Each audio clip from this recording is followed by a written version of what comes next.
வணக்கம் நண்பா, welcome back to வர்ணங்களாயிரம். மீண்டும் ஒரு வர்ணங்களாயிரம் நிகழ்ச்சியில் உங்களெல்லாம் சந்திக்கிறதுல ரொம்ப ரொம்ப சந்தோஷம். இன்றைக்கும் கட்ட குரலோட வந்திருக்கிறோம். ஏன்னா காலமறையே ஷூட் பண்ணுறோம். சரி, ஓகேவா? ஸோ கட்டக்குரலோட வந்திருக்கோம் அப்படின்னாலே கண்டென்ட் ரொம்ப பயங்கரமாக இருக்கும், வெறித்தனமாக இருக்கும் அப்படின்னு உங்களுக்கு தெரியும். ஸோ இன்றைக்கி கண்டென்ட்டாக என்ன இருக்க போகுது, நிகழ்ச்சி எப்படிலாம் போக போகுது அப்படிங்கிறதுக்கு முன்னாடி ஒரு குட்டியான கருத்தோடு நம்ம இன்றைக்கி நிகழ்ச்சி ஆரம்பிக்க போகிறோம். ஏன்னா இன்றைக்கி ஆட்டிடியூட்டில் இருக்கக்கூடிய ஒரு சூப்பரான விஷயம். நம்மளோட வாய்ஸ் டோனை வச்சு நம்மளோட கன்வர்சேஷனை டிஃப்ரெண்ட்டாக சேஞ்ச் பண்ணிக்கலாம் அப்படிங்கிற மாதிரியான ஒரு விஷயம். இதுக்கு முன்னாடியே நம்ம வாய்ஸை பற்றி பேசியிருக்கிறோம், வாய்ஸ் அவுட் பண்ணுறதை பற்றி பேசியிருக்கிறோம், கிளியராக பேசுகிறத பற்றி பேசியிருக்கிறோம். இந்த மாதிரி நிறைய விஷயங்கள் நம்ம இதுக்கு முன்னாடியே கிளியராக நானே கொண்டு வந்து சேர்த்துருக்கேன். பட் இதுக்கு எல்லாம் முன்னாடி ஒருத்தன் இருக்கான், வாய்ஸ் டோனு. அந்த ஒரு டோன் மாறுறதுனால தான் ஒரு கன்வர்சேஷனே கம்ப்ளீட்டாக மாறுது அப்படிங்கிறது தான் உண்மை. இப்போது ரோட்டில் கொலாயடி சண்டை போட்டுக்கிட்டு இருக்கிற அந்த ஒரு லேடிஸுக்கும் இந்த பக்கம் வந்தீங்கன்னா பிஸ்னஸ் மேக்னட்ஸ் ப்ராப்ளம்ஸுக்கும் நிறைய டிஃபரன்ஸ் இருக்குது. ஆனால் ரெண்டுக்குமே ஒரே காரணம், வாய்ஸ் டோன்.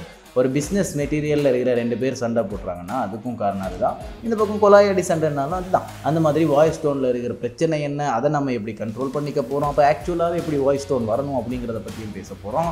அதுக்கப்புறமா இன்னைக்கு நான் எப்போ 2 வாரத்துக்கு முன்னாடி நான் சொல்லியிருந்த ஒரு விஷயம் தான் இந்த ஒரு பாடி ஹீட் அப்படிங்கிற ஒரு விஷயம். ஸோ அதை எப்படி கண்ட்ரோல்டாக வச்சுக்கணும் அப்படிங்கிறத பற்றியும் நம்ம இன்றைக்கி பேச போகிறோம். ஆக்சுவலாகவே பாடி ஹீட்டை எப்படி கண்ட்ரோலாக வச்சுக்கலாம், நம்ம எக்ஸஸாக என்னெல்லாம் எடுத்துக்கலாம் பாடி ஹீட்டை கண்ட்ரோலாக வச்சுக்கிறதுக்காக அப்படிங்கிறத பேச போகிறோம். அதை தொடர்ந்து நிறைய விஷயங்கள் பேசுகிறதுக்கு தயாராக இருக்கேன். இன்றைக்கி ஃபேஷனில் என்ன இருக்க போகுது அப்படின்னு பார்த்துக்கிட்டிங்கன்னா, ஃபேஷன் எப்படி சேஃப்டியோட கனெக்ட் ஆகுது, உடம்புக்கும் ஃபேஷனுக்கும் இருக்கிற சேஃப்டி கனெக்ஷன் என்னது, இதனால் நாங்கள் எப்படி எங்களோட பாடியை சேஃபாக வச்சுக்கிறோம் அப்படிங்கிற மாதிரியான பல டிப்ஸோடு நான் வந்துருக்கிறேன். அப்புறமா கடைசியாக இன்றைக்கி எடுத்துக்காட்டு பகுதியில் இருக்கிறது, don't judge a book it's by cover. Don't judge a book by its cover. தளபதி கண்டா அடிக்க போகிறாரு. சரி, ஓகேங்க. இந்த மாதிரி ஒரு நிகழ்ச்சியை பற்றி தான் நம்ம பேச போகிறோம். அதுக்கு யார் இருக்கா அப்படின்னு பார்த்துக்கிட்டிங்கன்னா, மைக்கேல் ஜாக்சன் அவர்கள். அவளோட அந்த ஒரு பிளாஸ்டிக் சர்ஜரின்னு ஒன்று பழக்கப்படுத்தி வச்சுருக்காங்க இல்லையா, அது உண்மையாக பொய்யா, அது எதுக்காக பண்ணியிருக்காரு அப்படிங்கிறத பற்றியும் நம்ம இன்றைக்கி நிகழ்ச்சியில் அப்படியே டோட்டலாக பேச போகிறோம். நீங்களும் நிகழ்ச்சியோட தொடர்ந்து இணைந்து இருக்க போகிறீங்க. அது எல்லாத்தையும் கேட்டு தெரிஞ்சுக்கிட்டு உங்களோட வாழ்க்கையில் பல மாற்றங்களை எடுத்துக்க போகிறீங்க. அந்த ஒரு மாற்றம் வரணும்னா நம்ம ஒரு இடத்துல இருந்து இன்னொரு இடத்துக்கு மாறணும், அதாவது இன்ட்ரோக்கு அடுத்து மாறணும். ஸோ இன்ட்ரோவை பார்த்து அப்படியே நிகழ்ச்சி அழகாக மங்களகரமாக ஸ்டார்ட் பண்ணலாம்.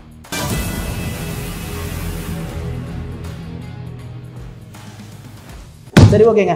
இன்னைக்கு ஃபர்ஸ்ட் பார்க்க போகிறது அந்த ஒரு பாடி ஹீட்டை எப்படி கண்ட்ரோல் பண்ணுறது அப்படிங்கிற ஒரு விஷயம் தான். ஃபர்ஸ்ட் விஷயம், நிறைய தண்ணி குடிங்க, ஓகேவா? ஸோ உங்களோட பாடிக்குள்ளே ஹீட் செல்ஸ் அப்படின்னு வரும்போது நிறைய ஹீட் செல்ஸ் க்ரியேட் ஆகும்.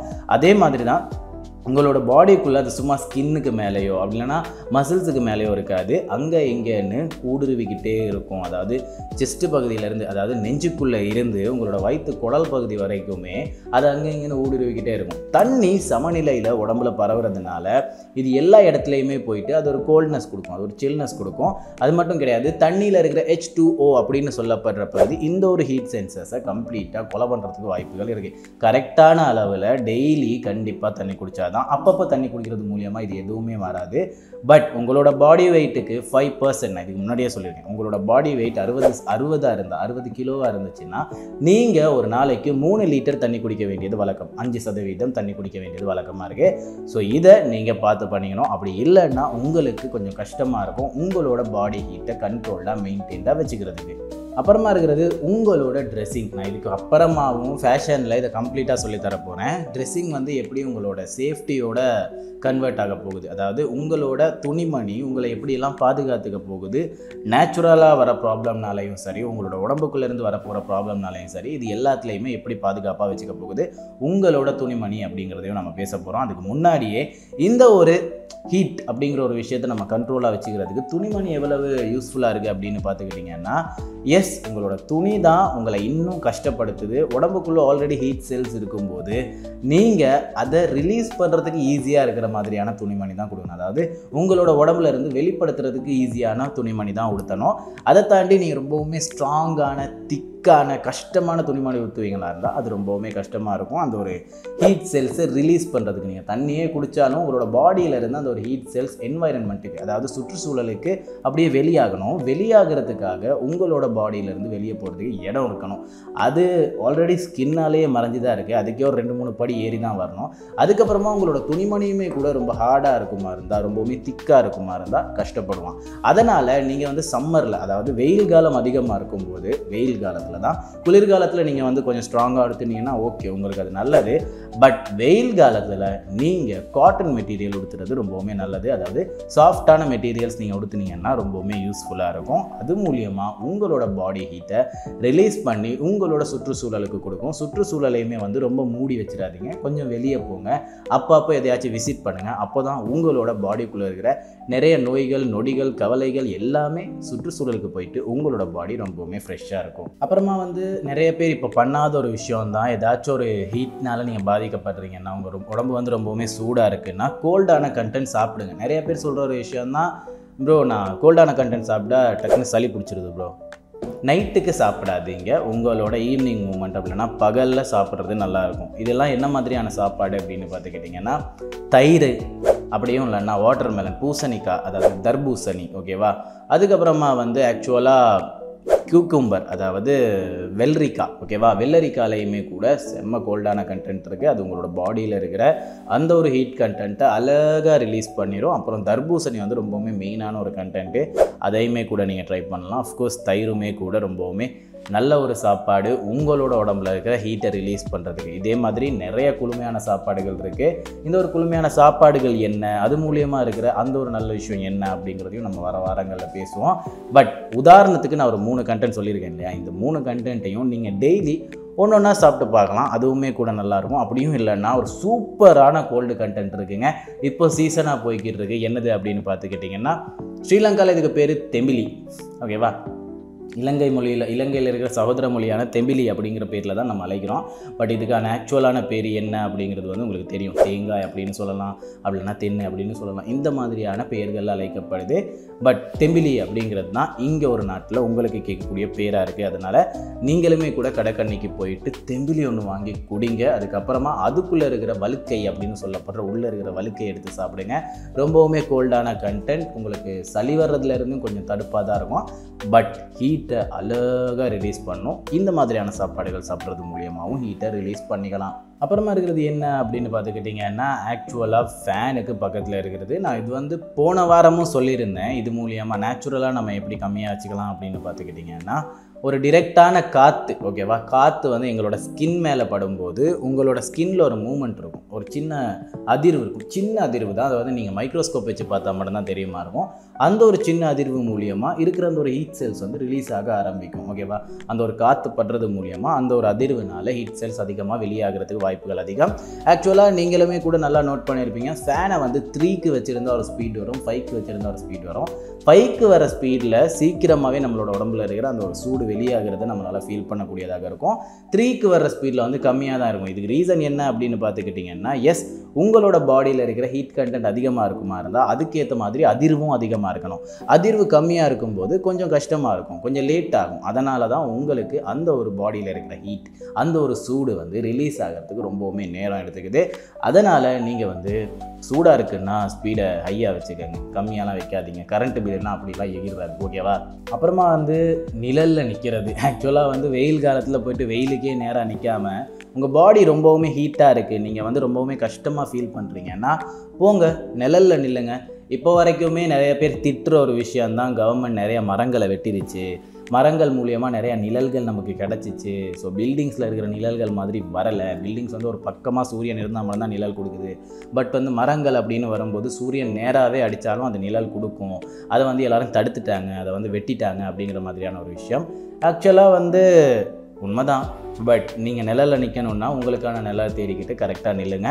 அது மூலியமாக சூரியன் மூலியமாக வர்ற அந்த ஒரு வெப்பத்தை உங்களோட உடம்புல இருந்து அப்படியே அவாய்ட் பண்ணிக்கலாம். அதனால் கொஞ்சம் நேரம் போகும்போது உங்களோட உடம்புல இருக்கிற அந்த ஒரு ஹீட் செல்ஸ், அந்த ஒரு சூடுகளும் வெளியாகிறதுக்கான வாய்ப்புகள் அதிகம். ஸோ நிழலில் நிற்கிறதுமே கூட இதுக்கான கரெக்டான தீர்வாக இருக்கும். ஓகே, ஸோ சூடு அப்படிங்கிற ஒரு விஷயம் வந்து நிறைய பேருக்கு நிறைய விதத்தில் பாதிக்கிற ஒரு விஷயம். ஆக்சுவலாக எனக்குமே கூட தான். ஸோ நானுமே கூட தேடி தெரிஞ்சுக்கிட்டேன். மூடி வரைக்கலை, உங்களுக்காகவும் கொண்டு வந்து சேர்த்துருக்கேன். உங்களுக்கும் யூஸ்ஃபுல்லாக இருக்கும் அப்படிங்கிற ஒரு நம்பிக்கை எனக்கு இருக்குது. நீங்களுமே கூட ரொம்பவுமே கஷ்டப்படுறீங்கன்னா இந்த ஒரு சூடு மூலியமாக உங்களோட பாடியில் ரொம்பவுமே கஷ்டமாக இருக்குது இந்த ஒரு விஷயத்தினால அப்படின்னு ஃபீல் பண்ணுறீங்கன்னா எஸ், ட்ரை பண்ணி பாருங்கள். ட்ரை பண்ணி உங்களோட பலனை நீங்கள் தான் கொண்டு வந்து சேர்த்துக்கணும். ஒரு குட்டியான சேஞ்ச் தான், அது ஒரு சேஞ்ச் மூலியமாக தான் எல்லாமே மாறுது அப்படிங்கிறத மறந்துடாதீங்க. அப்படியே நம்ம இன்றைக்கி ஃபேஷன் பகுதி பக்கம் போயிடலாம். ஃபேஷன் அப்படின்னு வந்தாச்சு. இன்றைக்கி ஃபேஷனில் என்ன இருக்க போகுது அப்படிங்கிற ஒரு பெரிய கேள்வி இருந்துச்சு. ஆரம்பத்திலே நான் சொல்லியிருந்த மாதிரி எஸ், ஃபேஷன் எப்படி சேஃப்டியோட பாதிக்கப்படுது, ஃபேஷன் எந்த மூலியமாக நம்மளோட உடம்பை பாதுகாப்பாக வச்சுக்குது அப்படிங்கிற மாதிரி சில பல டிப்ஸ் கொண்டு வந்திருக்கேன். அதை தான் நம்ம கம்ப்ளீட்டாக இன்றைக்கி பார்க்க போகிறோம். சரி, ஓகே, நம்ம ஃபர்ஸ்ட்டு ட்ரெஸ் மெட்டீரியல்ல இருந்தே ஆரம்பிச்சிடலாம். மேலே கீழேன்னு போடுற துணிகளில் இருந்தே ஆரம்பிச்சிடலாம். நான் இதுக்கு முன்னாடியே சொன்னேன் இல்லையா, அந்த ஒரு ஹீட் கண்டென்ட்டை பற்றி பேசும்போதே சொல்லியிருந்தேன் இல்லையா, காட்டன் அப்படி இல்லைன்னா மூச்சு வாங்கக்கூடிய மெட்டீரியல்ஸ், ப்ரீத்தபிள் மெட்டீரியல்ஸ் அப்படின்னு சொல்லுவாங்க. இந்த ஒரு இங்கிலீஷ் ஆங்கில மொழியில் வந்து ப்ரீத்தபிள் மெட்டீரியல்ஸ் அப்படின்னு சொல்லுவாங்க, மூச்சு வாங்கக்கூடிய மெட்டீரியல்ஸ். இது மூலியமாக என்ன மாதிரியான ஒரு விஷயம் நடக்குது அப்படின்னு பார்த்துக்கிட்டிங்கன்னா, உங்களோட பாடி ஹீட்டை கண்ட்ரோலாக வச்சுக்குது. அது மூலயமா உங்களுக்கு ரொம்பவுமே ஈஸியாக இருக்குது, கம்ஃபர்டபுளாக இருக்குது. உங்களோட உடம்பை அப்படி இப்படின்னு அங்கே இங்கே அசைக்கிறதுக்கு வந்து ரொம்பவுமே ஈஸியாக இருக்குது. அப்படி இல்லைன்னா ரொம்பவுமே டைட்டான ட்ரெஸ் போடுவீங்களா இருந்தால் அது மூலயமா உங்களுக்கே கஷ்டமாக இருக்கும் உங்களோட பாடியை மூவ்மெண்ட்டாக வச்சுக்கிறதுக்கு. ஜிம்முக்கு போகிற நிறைய பேர் வந்து பண்ணுற ஒரு தப்பு தான், ரொம்ப டைட்டாக உடுத்துறீங்கன்னா உங்களோட மெட்டீரியல் வந்து ரொம்பவுமே சாஃப்டாக இருக்கணும். அப்படி இல்லைன்னா ரொம்பவுமே கஷ்டமாக இருக்கும் அப்படிங்கிறத மறந்துடாதீங்க. டைட்டான மெட்டீரியலில் டைட்டாகவும் உடுத்துறீங்கன்னா ரொம்ப கஷ்டமாக இருக்கும்.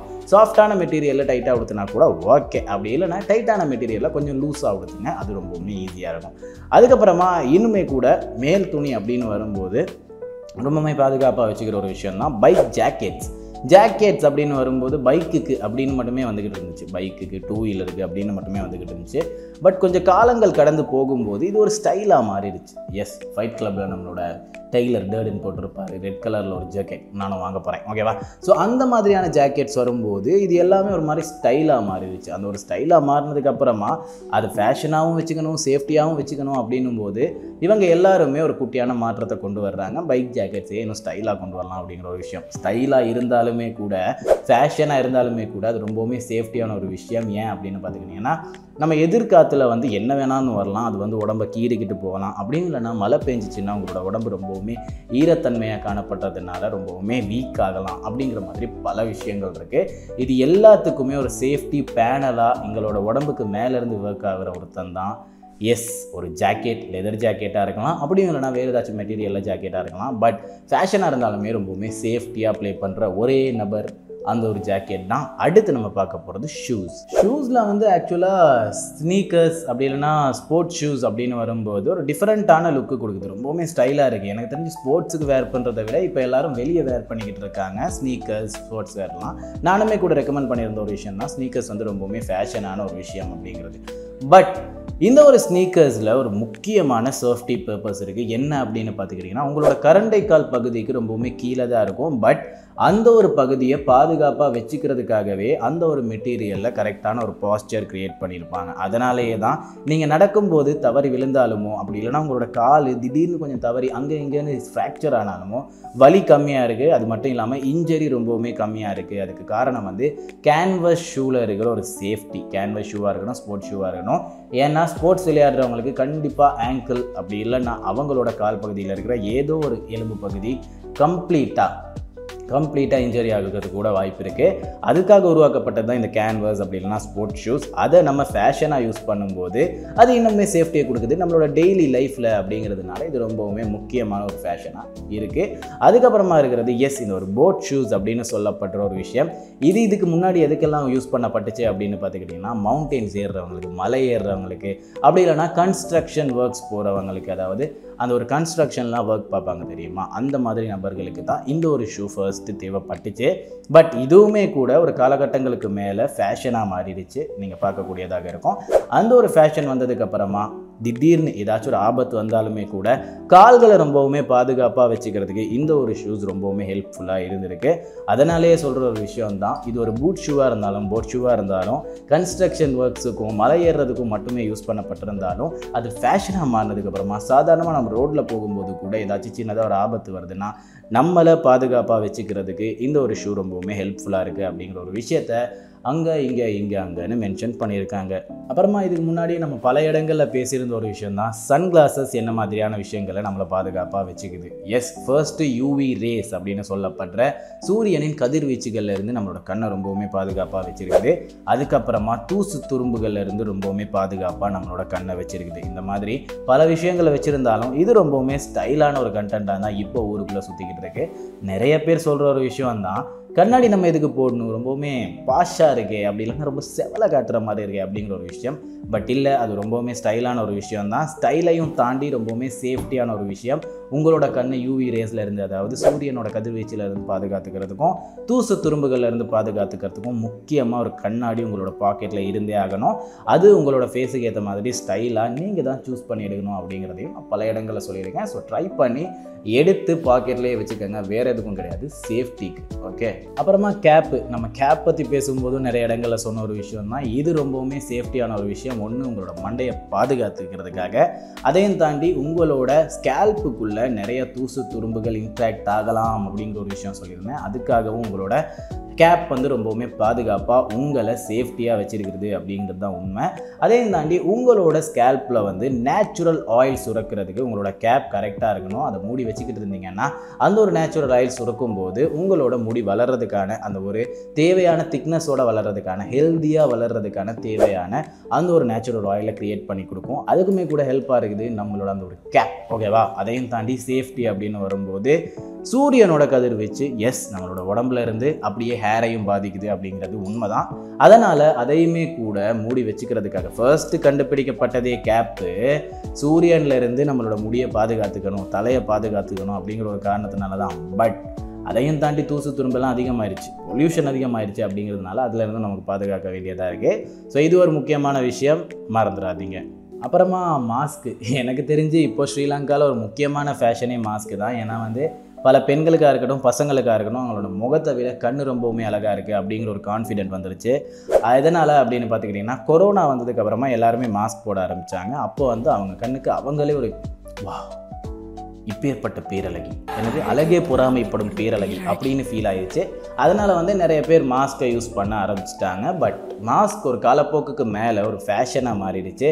அதுக்கேற்ற மாதிரி பிரிண்டோட மாஸ்க் வர்றது என்ன, பிளாக் கலரில் கம்ப்ளீட்டாக இந்த உச்சி சகி ஏதோ பேர் சொல்கிறானுங்க, நருத்தோலெல்லாம் வருமா, இனிமேலெல்லாம் வருமா, ஸோ அந்த மாதிரி பேர்களில் வர்றது, அந்த மாதிரி பல விஷயங்கள் வந்து மாஸ்கில் ஃபேஷனாக, ஸ்டைலாக, காமிக்கலாக மாறிடுச்சு.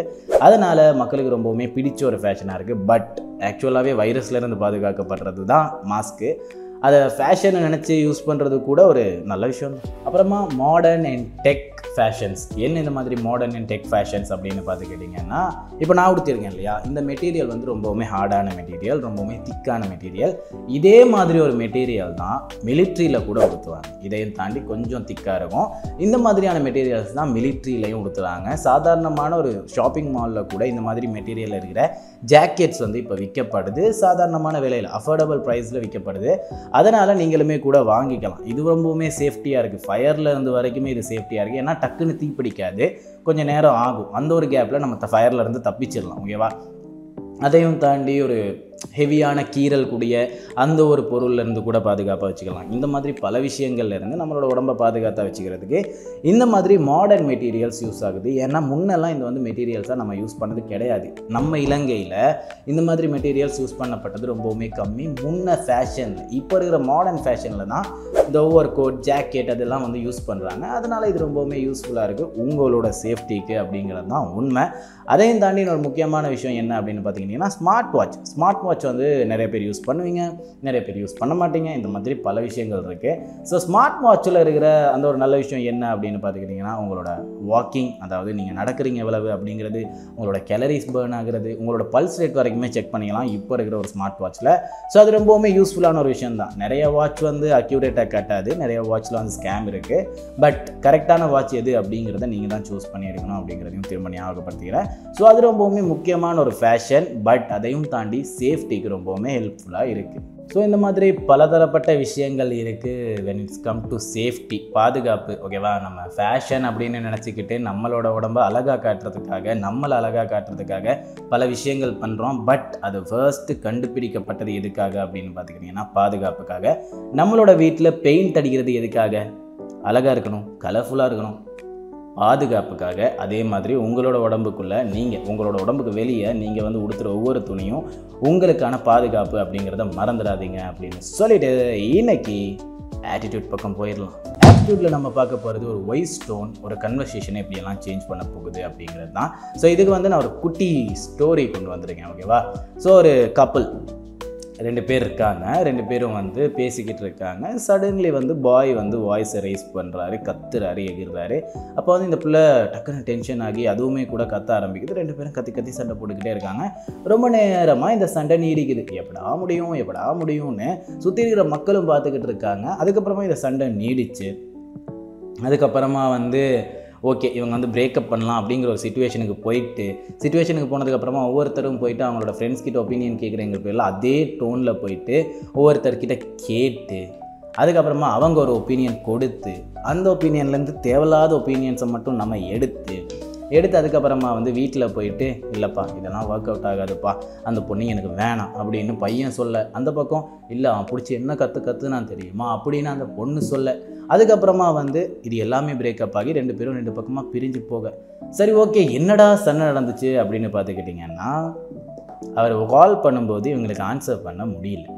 ஓகேவா? ஆக்சுவலாக ஏன் ஆன்சர் பண்ண முடியல அப்படின்னு பார்த்துக்கிட்டிங்கன்னா மேடம் வாஷ்ரூமில் இருந்திருக்காங்க. இதை பொறுமையாக கேட்டிருந்தா இவ்வளோ பிரச்சனை வந்திருக்காது. ஓகேவா? பொறுமையாக கேட்காதனால, அவர் கத்துனனால, அவரோட வாய்ஸ் டோன் வந்து எகிர்னால மேடமுக்கும் லைட்டாக ஈகோ தட்டுகிடுச்சு. ஏன்னா வந்து மேடம் வந்து ஓரளவுக்கு மெயின்டைன் பண்ணலான்னு பார்த்தாங்க, பேசினாங்க, ட்ரை பண்ணாங்க.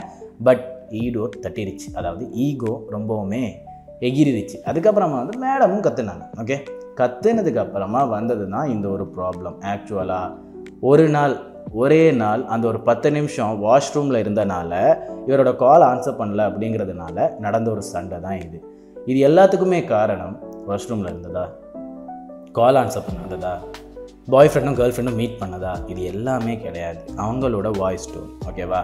ஸோ அந்த ஒரு இடத்துல ஏமா கால் ஆன்சர் பண்ணல வாஷ்ரூமில் இருந்து, ஓகேடாமா கொஞ்சம் பார்த்துக்க, சேஃப்டியாக இரு, முடிஞ்சால் நீ வாஷ்ரூமுக்கு கூட ஃபோனை கொண்டு போ, நான் கால் பண்ணால் ஈஸியாக இருக்கும். அதுக்கப்புறம் பொண்ணு வந்து கலாய்க்கிற மாதிரி பேசினாலுமே கூட அதுக்கப்புறமா தான் அந்த கன்வர்சேஷன் ஃபன்னாக முடிஞ்சிருக்கும். நம்ம கத்துறதுனாலையும் நம்ம டோனை வந்து அப்படியே எகிரி பேசுகிறதுனாலையும் நல்லது நடக்குதா கெட்டது நடக்குதா அப்படின்னு கேட்டுக்கிட்டிங்கன்னா கெட்டது தான் நடக்குது.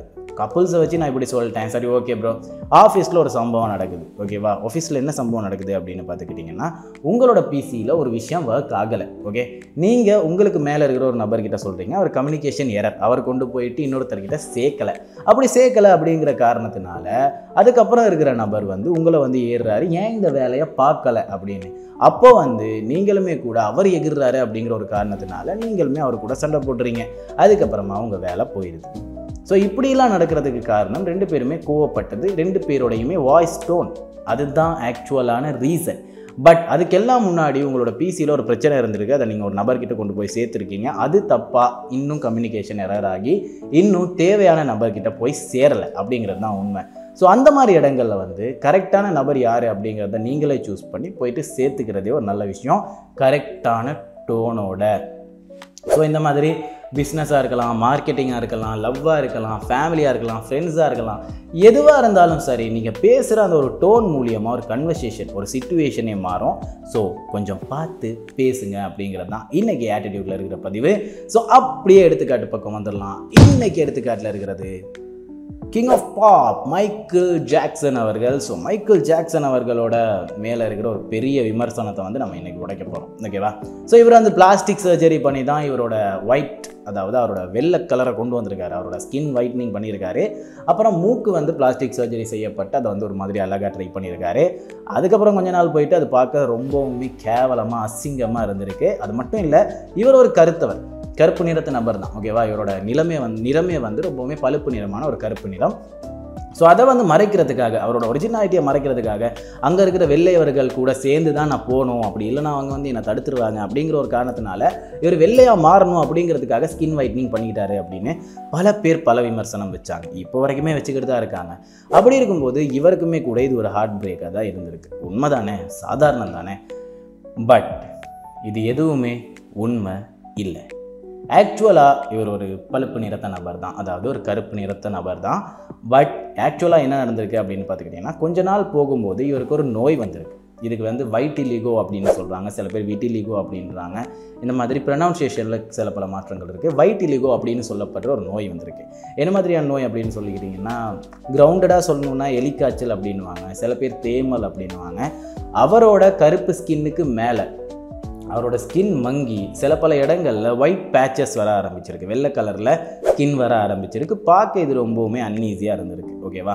அதுக்கப்புறமா இவர் போயிட்டு ஒரு டாக்டரை அப்ரோச் பண்ணியிருக்காரு. அந்த டாக்டருமே கூட ஒரு மருந்து எழுதி கொடுத்துருக்காரு. அது ரொம்பவுமே சர்டிஃபைடான ஒரு மருந்து தான். அதையுமே கூட இவர் யூஸ் பண்ணியிருக்காரு. யூஸ் பண்ணதுக்கப்புறமா இவரோட அந்த ஒரு கருப்பு கலர் ஸ்கின் போக போக போக லைட்டாக ஒயிட் ஆக ஆரம்பிச்சிருக்கு.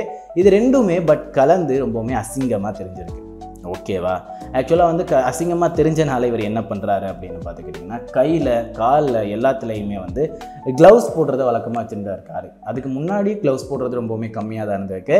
பட் அந்த ஒரு சம்பவத்துக்கு அப்புறமா கையில் ப்ளவுஸ் போட்டுக்கிட்டு இருந்திருக்காரு. ஆக்சுவலாக கையில் இருக்கிறத மறைக்க முடியலை அப்படிங்கிறதுனால ஃபேஸை மறைச்சிக்கிட்டு வேலை பார்த்துட முடியாது இல்லையா? அதனால் அவர் வந்து சரி ஓகே, நம்மளோட கருப்பை கொண்டு வர்றது தான் கஷ்டம், பட் வெள்ளையை கொண்டு வர்றது ஈஸியான ஒரு வேலை தான் அப்படின்னு மேக்கப் நிறைய மேக்கப் பண்ணியிருக்காரு. அந்த ஒரு மேக்கப் மூலியமாக தான் அவர் ஒயிட்டாக தெரிகிறாரு. அவர் ஸ்கின் ஒயிட்னிங் பண்ணிக்கலை அப்படிங்கிறது தான் உண்மை. பட் நிறைய பேர் நிறைய விதமான விமர்சனங்கள் வச்சனால அவருமே கூட ரொம்பவுமே கவலைக்கிடமான ஒரு நிலைக்கு வந்திருக்காரு. அவரோட ஒரு இன்டர்வியூலேயே இந்த ஒரு விஷயத்தையும் சொல்லியிருக்காரு. ஸோ எஸ், நீங்கள் வந்து ஒரு நபரை டக்குன்னு பாயிண்ட் பண்ணுறதுக்கு முன்னாடி அவங்க கிட்ட இருக்கிற பிரச்சனை என்ன அப்படிங்கிறதையும் தேடி பார்த்துருக்கணும் அப்படிங்கிறது தான் உண்மை. அப்புறமா வந்து இவரோட மூக்கு பகுதியுமே கூட பிளாஸ்டிக் சர்ஜரி செய்யப்பட்டிருக்கு. எதுக்காக அப்படின்னு பார்த்துக்கிட்டிங்கன்னா, ஒரு ப்ராக்டிஸில் இவர் விழுந்து அவரோட மூக்கு பகுதி கம்ப்ளீட்டாக உடஞ்சிருந்திருக்கு. அதுக்கப்புறமா தான் அதுவுமே கூட பிளாஸ்டிக் சர்ஜரி செய்யப்பட்டிருக்கு. ஓகே, ஸோ எல்லாருக்குமே ஒரு பர்ஃபெக்டான ஒரு எடுத்துக்காட்டு, ஒரு இன்ஸ்பிரேஷன்னா வந்து மைக்கேல் ஜாக்சன். பட் அவர் மேலேயுமே கூட இந்த மாதிரியான ஒரு கெட்ட விமர்சனம் இருக்குது. ஸோ நீங்களுமே கூட பல விஷயங்களில் ஒரு பல முயற்சிகள் எடுக்கிறீங்களா இருக்கும். அதில் சின்ன சின்ன விஷயம் வந்து எல்லாரையுமே திருப்தி பண்ணிடாது, அதுதான் உண்மை. ஓகேவா? ஸோ திருப்தி பண்ண வைக்கிறது வந்து ரொம்பவுமே கஷ்டம். எல்லாரையுமே சாட்டிஸ்ஃபை பண்ண வைக்கிறது ரொம்பவுமே கஷ்டம். அதை போய்ட்டு நீங்கள் ட்ரை பண்ணாதீங்க. நீங்கள் உங்களோட வேலையில் கரெக்டாக இருங்க.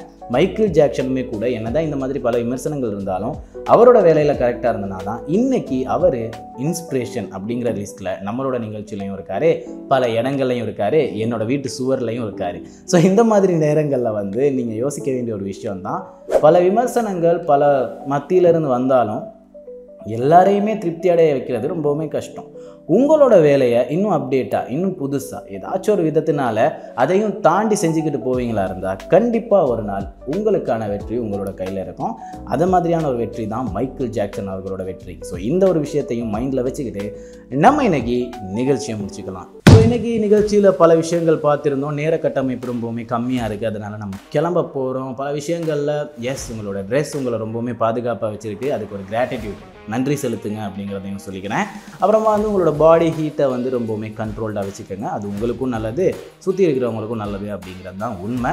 அதையும் தாண்டி ஆட்டிடியூடில் நம்ம பேசுகிற ஒரு விஷயம் தான் உங்களோட வாய்ஸ் டோன். நீங்கள் யாருக்கும் கற்றுக்கிட்டே போகாதீங்க, சில இடங்களில் அமைதியாக பேசி பாருங்கள், எல்லாமே அமையும் அப்படிங்கிறதையும் ஞாபகப்படுத்திக்கிறேன். அப்புறம் உங்கள் மேலே வைக்கிற விமர்சனத்துக்கு நீங்கள் சூழ்ந்துடாதீங்க. அடுத்து யாரை திருப்திப்படுத்தணும் அப்படின்னு ட்ரை பண்ணுங்கள், அவனும் திருப்தியாக மாட்டான். அதனால் உங்களோட வேலையை நீங்கள் கரெக்டாக பார்த்துக்கிட்டு போய்கிட்டே இருங்க அப்படிங்கிறதையும் சொல்லிவிட்டு இன்றைக்கி நான் கிளம்ப போகிறேன். இன்னொரு நாள் வருவேன். அது வரைக்கும் உங்களிடமிருந்து விடைபெறும் நான் உங்கள் சல்லு. போயிட்டு வாங்க. டாடா.